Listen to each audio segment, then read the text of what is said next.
સ્વામિનારાયણ. જય સ્વામિનારાયણ. વિક્રમ મૂક્યું છે એમાં ભાખરીનો લોટ નાખવાનો અને સુખડી બનાવવાની છે.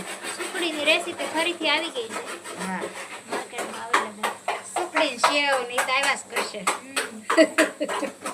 આપણે જે બનાવીની રેસીપી આપી એટલે ગુંદ ફૂટનો ફૂકોનો ગોળ અને આમાં સેવનું શાક,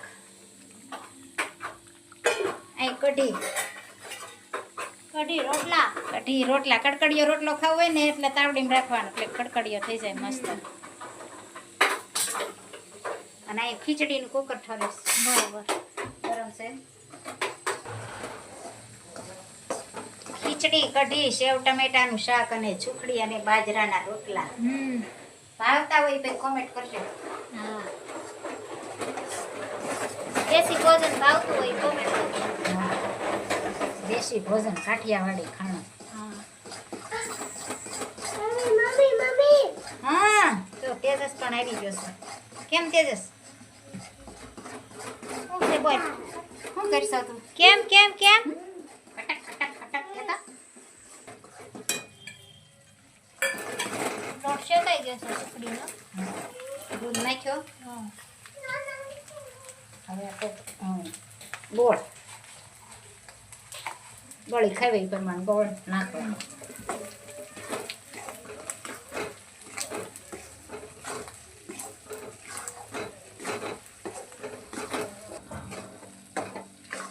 સરસ મજાનું બધું મિક્સ થઈ ગયું. અડદની દાળ હોય એ પ્રમાણે દળવાનું હોય અને પલાળવા હોય તો એ પ્રમાણે પલાળવાનું અને ગરમ પાણી અને છાશ. એટલે ખમણ જેવા જ આવે ને? હા, સફેદ થાય. બરોબર. ખમણમાં ચણાની દાળ હોય અને આમાં અડદની દાળ, નિમક અને આમાં ખાવામાં તુવેરની દાળ આવે કરવાની હોય અને ખમણની ઘોડે જ પલાળવાના હોય. આને બરોબર. થોડુંક ગરમ પાણી અને છાશ દેવાનું. સરસ મજાના ઈદડા બની રહ્યા છે ભાઈ. ઈદડા નવી નવી આઈટમો, નવી નવી રેસીપી રોજ ચાલુ જ હોય અહીંયા. આ ગરમ પાણી છે અને બપોરે કરવા હોય ને તો સાંજે પલાળવાના અને સાંજે કરવા હોય તો સવારે પલાળવાના એટલે હાથો સરસ આવી જાય. શું કીધું આગળ? ઈદડા બનાવવાના છે. ચોખાનો લોટ અને અડદની દાળ અને ગરમ પાણીમાં પલાળવાના અને છાશ નાખવાની. ગરમ પાણી અને છાશ બે મિક્સ કરવાના.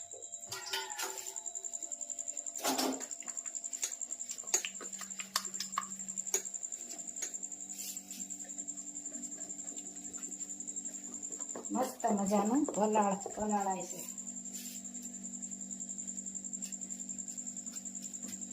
આ મલાઈ એટલે એક રસ થઈ જાય બધો એક ધારો.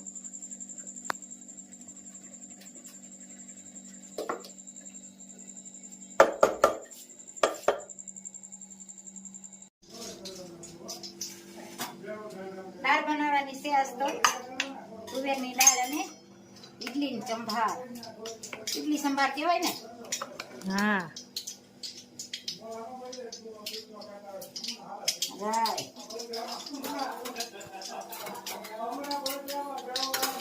જીરું, મેથીનો પાવડર,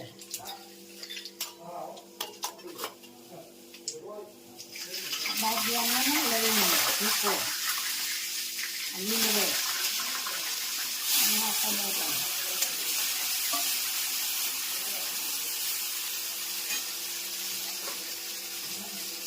ચટણી, હળદર અને ધાણા જીરા.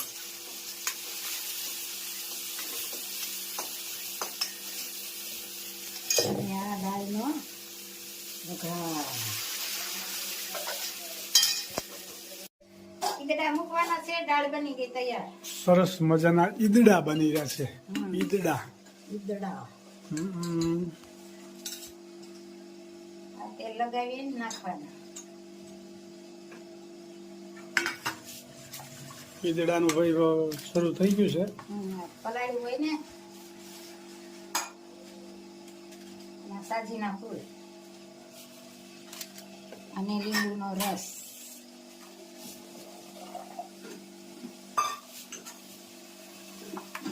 સરસ મજાની બહેનો કોમેન્ટ કરજો. ઈદડાની રેસીપી અમે આ રીતે બનાવી છે. તમે કઈ રીતે બનાવો છો એ બધી પાછું જાણ કરતા રહીજો.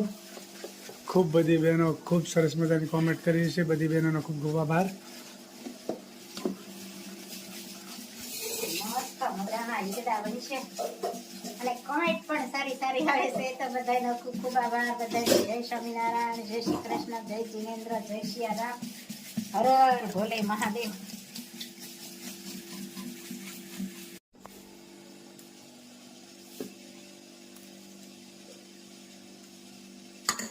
આ ડીશ મૂકીને ઉપર મરી ચાટવાનામાં ચટણી ન હોય, મરી પાવડર હોય ને જરા અંદર જરા પાણી ભરવાનું. બફાતું હોય એની ઉપર મસાલો. નીચે પાણી હોય, પછી ઉપર આ ડીશ અને મરી પાવડર, એટલે સરસ મજાના પછી એક ડીશ તૈયાર થવા માંડે.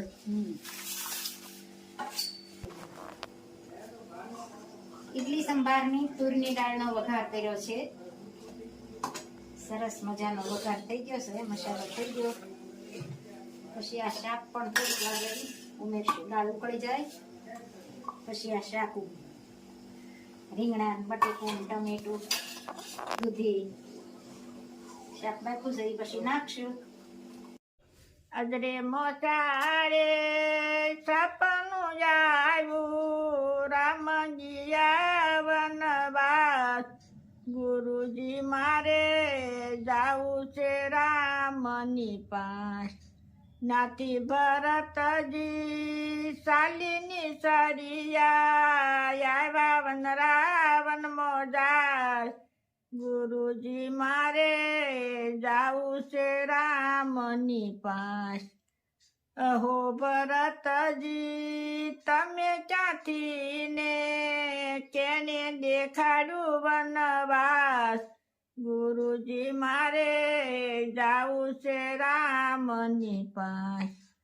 નાથી ભરતજી શાલિની સરિયા, આવ્યા રાવણ મોજાર, ગુરુજી મારે જાવું છે રામની પાસ. અહો ભરતજી તમે ક્યાંથી ને કેને દેખાડું વનવાસ, ભરતજી તમ ઘેરે જાઓ મારા વીર. માતા કૌશલ્યા બહુ રુદન કરે છે, ધારણ દેજો એને ધીર. ભરતજી તમ ઘેરે જાઓ મારા વીર. આપણા પિતાને પ્રણામ કહેજો, માતાને દેજો આશીર્વાદ. ભરતજી તમ ઘેરે જાઓ મારા વીર. વાંજિયા હોય એને પુત્ર દેજો, પારણીએ દેજો આશીર્વાદ. ભરતજી તમ ઘેરે જાઓ મારા વીર. ભૂખ્યા રે હોય એને ભોજન દેજો, તરસાને દેજો બોળાની. ભરતજી તમ ઘેરે જાઓ મારા વીર. જય સોમનાથ. જય શ્રી ખૂબ સરસ મજાનું કીર્તન ગાયું મારા ભાઈએ. રામ વનવાસમાં ગયા હતા ત્યારે ભરતજી એની પાછળ ગયા હતા, ત્યારે રામ એને વિનંતી કરે છે કે તમે ઘેરે જાઓ અને પ્રજાનું પાલન પોષણ કરો અને એનું બધાનું ધ્યાન રાખો. મારે વનવાસ પૂરો કરીને જ હું આવે, કારણ કે પિતાની આજ્ઞા પ્રમાણે જ હાલવાનું છે. એવા રામ હતા જે કઈ માતાએ જે વરદાન માગ્યા હતા એ દશરથ રાજા આપ્યા એ પ્રમાણે જ રામ હાલ્યા હતા. એટલે આપણે માતા પિતાનું કયું કરવું જોઈએ, કારણ કે રામ જેટલું તો કોઈને દુઃખ પડવાનું નથી ને આપણે સહન કરી ગયા એનાથી. રામ કેવા શીલે હાલ્યા હતા ને એવા શીલે આપણે થોડોક હાલવાની કોશિશ કરવી. જય સ્વામિનારાયણ, જય શ્રી